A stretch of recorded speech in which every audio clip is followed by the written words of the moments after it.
Voici la Toyota BZ4X, la première voiture entièrement électrique de Toyota. Une voiture qui a fait couler beaucoup d'encre. Elle est arrivée relativement tard sur le marché. Les performances sont mitigées, la recharge rapide, l'autonomie, le chauffage, toutes ces choses-là. C'est les questions auxquelles on va vous répondre aujourd'hui dans un nouvel épisode de Plus de millage. On va amener ce véhicule-là sur la route, vous donner nos conclusions, vous dire si c'est un véhicule qu'on recommande, est-ce que Toyota l'a complètement échappé selon nous? C'est les questions auxquelles on répond dans un épisode de Plus de millage aujourd'hui. Allons-y!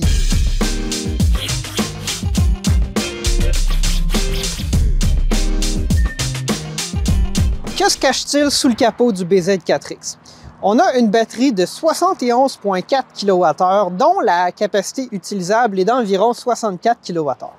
Au niveau de la puissance, on a 215 chevaux dans les versions à traction intégrale, ce qui est relativement faible dans le marché. La plupart des véhicules à traction intégrale entièrement électrique ont environ 300 chevaux, que ce soit Kia V6, Hyundai Ioniq 5, le Volkswagen ID4. La version à traction avant a environ 200 chevaux. Au niveau du format, le BZ4X est essentiellement la taille d'un RAV4. On a une ligne de toit qui est un peu plus basse. C'est quand même commun dans la plupart des véhicules électriques ou les VUS électriques. Généralement, on va réduire l'air frontal, ce qui réduit la consommation. Mais on gagne tout de même en espace intérieur parce que tout peut être optimisé grâce à la configuration de la batterie et les plateformes de véhicules électriques. Donc, c'est un VUS compact à 4 portes. La ligne de toit est très recoupée à l'arrière, donc un peu comme un VUS coupé, ce qui augmente aussi l'aérodynamisme du véhicule. Nous voici maintenant dans le coffre du Toyota BZ4X. Si vous possédez un produit Toyota comme un RAV4, vous allez vous sentir à la maison. Ici, c'est à peu près les mêmes dimensions en termes de largeur et profondeur. Au niveau de la hauteur, on perd un peu cependant à cause de la ligne de toit qui est plus coupée, mais sinon, c'est vraiment très similaire à celui d'un RAV4. La configuration sous le sous-plancher, bien là, on a le cache-bagage, puis un petit espace pour mettre le câble de recharge. Pas beaucoup plus de matériel que ça, mais en général, ça va répondre aux besoins de la plupart des gens. Puis, on a un coffre qui ouvre très, très grand à ion à commande électrique, bien évidemment. Nous sommes maintenant à l'avant du Toyota BZ4X. Donc, bien que ce soit un véhicule qui est basé sur une plateforme existante, Toyota a tout de même été un peu funky avec certains éléments de détail dans ce véhicule-là. Donc, entre autres, au niveau du combiné d'instruments, il n'est pas placé où on le verrait généralement dans un véhicule où on regarde au travers du volant pour voir le combiné d'instruments. En fait, il est placé au-dessus. Donc, le volant est comme très bas. On a une ligne aussi du pare-brise, le bas du pare-brise qui est très bas. Ça nous donne une excellente visibilité. Puis, on a ce petit combiné d'instruments-là qu'on voit au-dessus. Cependant, dépendamment de la position, de la taille qu'on a, la hauteur du siège, il arrive que la barre supérieure du volant vienne cacher un peu le combiné d'instruments. Puis en fait, c'est parce qu'éventuellement, dans ce véhicule-là, ou du moins dans la version Lexus, seront disponibles une sorte de direction, en fait, qui est drive-by-wire, steer-by-wire, donc qui n'a pas de couplage mécanique entre le volant et les roues.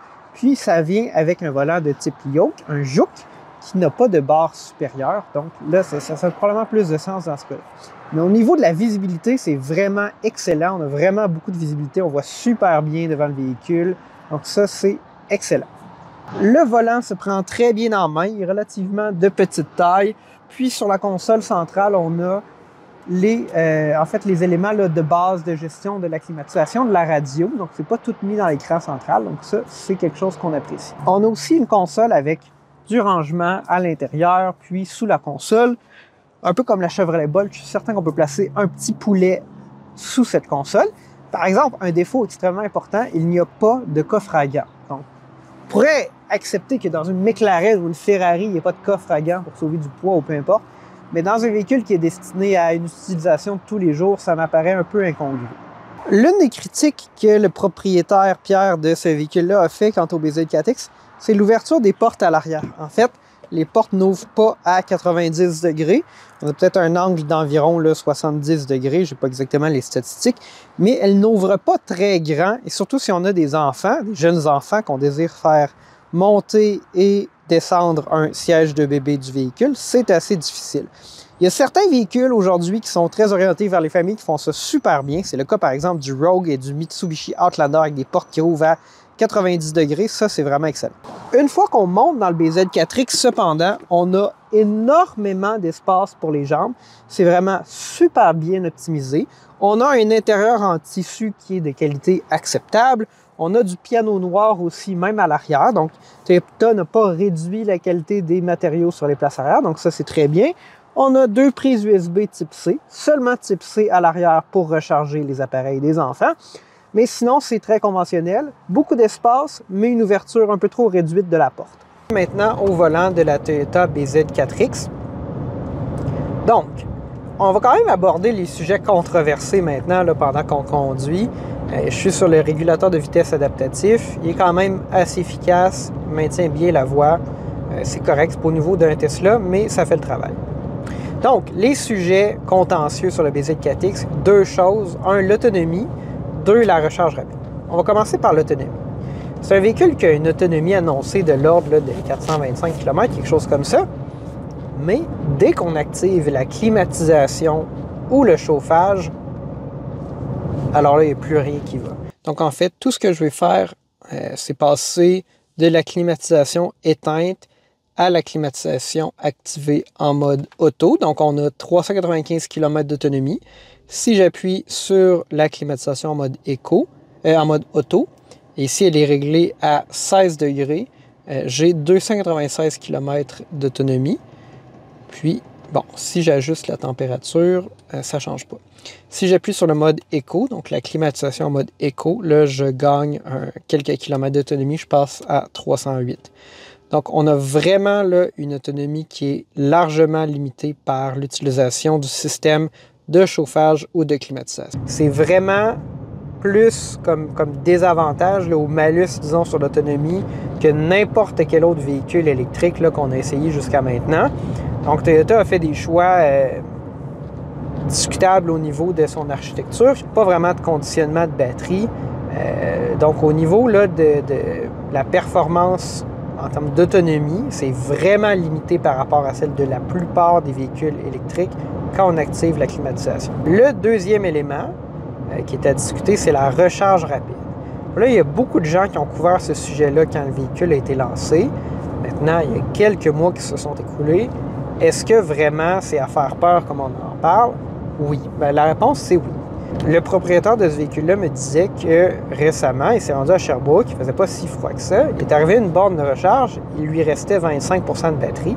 Il s'est branché pendant 1 heure et la vitesse de recharge était constante à 17 kW et elle n'a pas augmenté. Il dit, j'ai quitté, j'ai activé le chauffage parce qu'il y avait froid. Il a perdu toute l'autonomie qu'il venait d'ajouter essentiellement. Il a ajouté 17 kWh en 1 heure.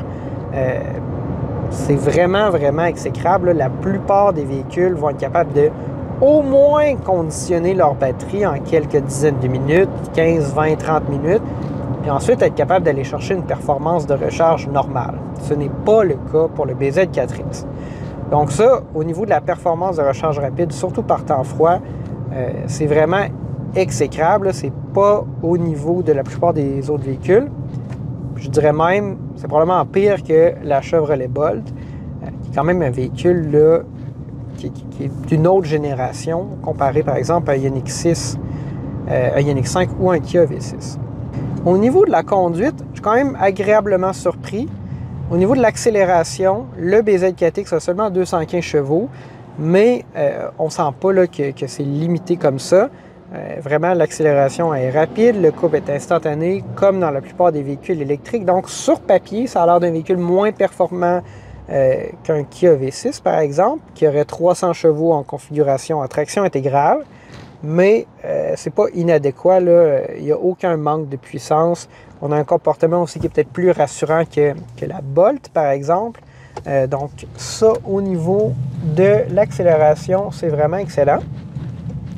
Pour ce qui est du comportement routier, suspension, les virages, je suis vraiment content de voir que c'est pas un comportement de Toyota typique. Donc, on a un véhicule qui est très stable en virage, qui ne tangue pas. C'est vraiment bien. Donc, Toyota a vraiment été chercher les avantages typiquement associés à un véhicule électrique. Puis, ils n'ont pas ajusté la suspension pour que le comportement soit celui un peu mou qu'on associe typiquement à une Toyota. Donc, ça, c'est très bien. Pour ce qui est de la consommation d'électricité, la consommation moyenne du véhicule de ce propriétaire-là est de 20,4 kWh sur ses derniers trajets. Donc, c'est relativement raisonnable. C'est pas si élevé que ça. On a vraiment une meilleure consommation qu'un Mach-E. Le problème, c'est qu'on vient activer la climatisation, on perd beaucoup d'autonomie. Ce qui est quand même particulier, c'est que si on n'active pas la climatisation, si on choisit de vivre avec la température qu'il fait, mais là, l'autonomie reste tout de même de 425 km, puis ça descend pas si vite que ça, là. Donc, c'est un peu bizarre parce que je serais plus en confiance de pouvoir parcourir une bonne distance avec ce véhicule-là qu'avec un Mach-E, par exemple, si j'accepte de ne pas utiliser la climatisation. Mais là, si vous l'activez, évidemment, all hell breaks loose, comme on dit. L'autonomie descend. Regardez, là, j'ai 398. Si j'appuie sur la climatisation auto, je tombe à 299. Je perds 100 km. C'est vraiment quelque chose. Ouais, l'accélération est vraiment instantanée. Là, je pense que ça peut paraître un peu décevant quand on regarde les spécifications, là, mais badrez-vous pas avec les chiffres au niveau de la puissance. C'est totalement adéquat. C'est ce qui conclut notre essai du Toyota BZ4X. Nous avions promis de vous répondre à 2 questions aujourd'hui. Donc, premièrement, est-ce que c'est un véhicule qui est compétitif? La réponse, c'est non. C'est un véhicule électrique de première génération, un peu comme la Chevrolet Bolt. Il est dans cette catégorie-là. Il est disponible avec la traction intégrale, mais il est beaucoup plus cher que la Bolt. Est-ce que c'est compétitif? Non. Certainement pas comparé à un Hyundai Ioniq 5, un Kia EV6, un Volkswagen ID4, un Polestar 2 ou les modèles 3 et Y de Tesla. Ce n'est pas compétitif. Ceci étant dit, est-ce que Toyota l'a échappé? C'est ça la vraie question. Je pense que la réponse est oui et non. Donc, Toyota l'a échappé au niveau de la performance de recharge, surtout en hiver. C'est vraiment exécrable. Donc, quelqu'un qui choisit d'acheter ce véhicule-là, il faut vraiment qu'il comprenne les limitations. C'est une bonne deuxième voiture. Est-ce que Toyota l'a échappé? Dans une certaine mesure, oui. Écoutez, ils ont mis dehors leur président, ils en ont choisi un autre. Ils ont admis que leur stratégie au niveau de l'électrification, elle n'était pas adéquate et ils vont la changer. Donc, oui, Toyota l'a échappé. Ceci étant dit, il y a des gens qui vont seulement acheter des Toyota, qui ne jurent que par Toyota. Est-ce qu'ils peuvent acheter ce véhicule-là? Si vous êtes prêt à accepter les limitations, ça vaut probablement la peine de parler directement avec un propriétaire de BZ4X pour voir comment il vit ça au quotidien. Avant que le BZ4X soit officiellement livré à des clients, on avait des listes d'attente d'1 an, 2 ans, dépendamment des concessionnaires, des choses comme ça. Mais le propriétaire de celui-ci, Pierre, l'a commandé, l'a reçu seulement 2 mois plus tard, donc très rapidement. C'est comme s'il n'y avait pas de BZ4X, puis quand ils sont arrivés sur le marché, il y en avait partout. C'est peut-être un véhicule qui est un peu plus disponible que certains de ses compétiteurs. Ça aussi, c'est un élément à considérer dans vos choix. Ça conclut notre essai. Si vous voulez voir plus de vidéos comme celle-ci, on vous invite à vous abonner à la chaîne, cliquez sur la petite cloche pour être notifié la prochaine fois qu'une vidéo est disponible. Si vous avez aimé le contenu qu'on a fait aujourd'hui, appuyez sur le petit pouce, ça aide vraiment la chaîne. Si vous n'êtes pas d'accord avec nous, écrivez-nous-le dans les commentaires, s'il vous plaît, on a hâte de vous écouter.